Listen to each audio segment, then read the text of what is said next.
এই অরাজনৈতিক অসাংগঠনিক এবং মেরুদণ্ডহীন দলটা থেকে আমি নিজেকে পদত্যাগ করে দুধ দিয়ে গোসল বিএনপি নেতার।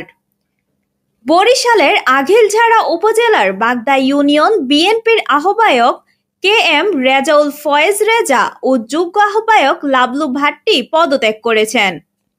শুক্রবার আগিলঝাড়া প্রেস ক্লাবে সংবাদ সম্মেলন করে এ ঘোষণা দেন তারা।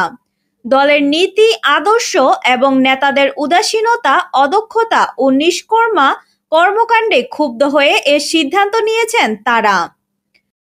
সাধ্যের মধ্যে অরিজিনাল ব্যবহৃত ল্যাপটপ কিনুন, নিজের শখ পূরণ করুন।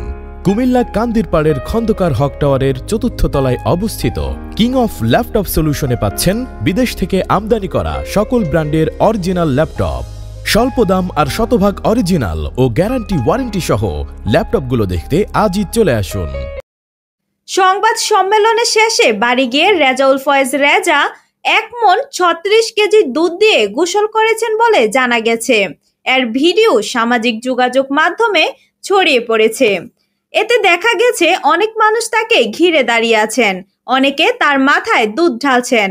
এ সময় বিএনপি ছেড়ে মুক্ত হয়ে দুধ দিয়ে গোসল করেছেন বলে জানান এ নেতা।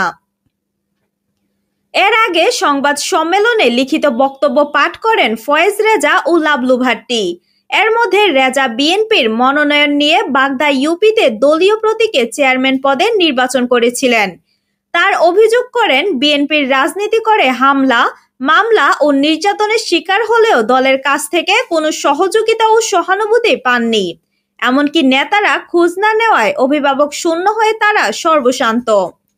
এই দুই নেতার ভাষ্য, উপজেলা বিএনপির আহ্বায়ক কবির হোসেন তালুকদার অসুস্থ হয়ে দীর্ঘদিন ধরে ঢাকায় চিকিৎসাধীন।